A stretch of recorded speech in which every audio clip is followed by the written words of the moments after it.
प्रणाम सब गोटे के। हम अंजू मिश्रा आइ अहाँ सबके बीच मधुश्रावणी के 5म दिन के कथा दंत कथा पर आधारित महादेवक परिवार के कथा लऽ कऽ एलहुँ हँ। तो चलू सब गोटा सुनै जाओ।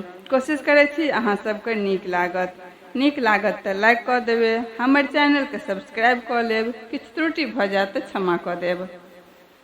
दक्ष प्रजापति के यज्ञ में सती के प्राण त्यागला के बाद दक्ष प्रजापति हिमालय के रूप में अवतार लेलखिन। तखन हुनका 5टा बेटी भेलखिन, उमा, गौरी, गंगा और संध्या। एहि 5 कन्या के विवाह बेरा बेरी महादेव से भेलनि। उमा हिमालय के पत्नी मनाइन पहिल पुत्री जखन 5 वर्ष का भेलखिन तखनहि महादेव के रूप में वर प्राप्त करबाक लेल कामना सँ तपस्या करबाक हेतु वन विदा भऽ गेलखिन। माय मनाइन हुनका उमा कहि कऽ मना केलखिन, लेकिन ओ नहि मानलखिन, वन चलि गेलखिन।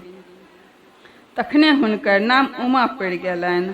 8 वर्ष भेला के बाद महादेव हुनका तपस्या से प्रसन्न भऽ कऽ हुनका से विवाह कऽ लेलखिन। ई समाचार सुनते मनाइन बताह जकाँ करऽ लगलखिन जे हुनका फूल सनक बेटी के बुढ़वा बर बियाह के लऽ गेल।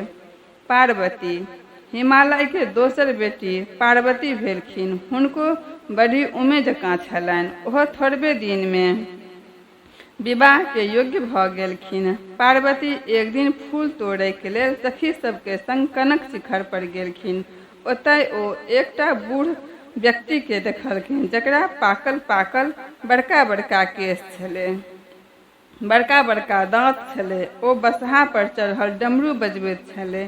पार्वती चिन्ह गेलखिन जे आन कियो नहि छी, साक्षात महादेव छथि।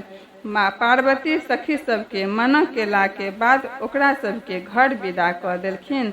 अपने महादेव के संग बसहा पर चढ़ि गेलखिन।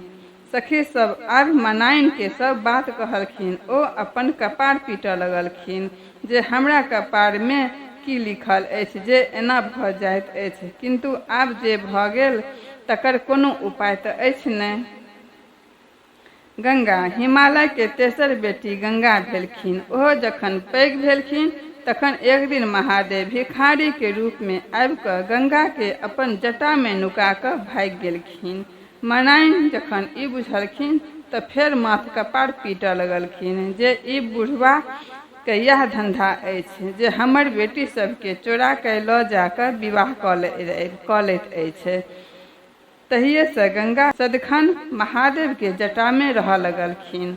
तो चलू 5म दिन का कथा समाप्त भेल। फेर मिलै छी 6ठम दिन का कथा में।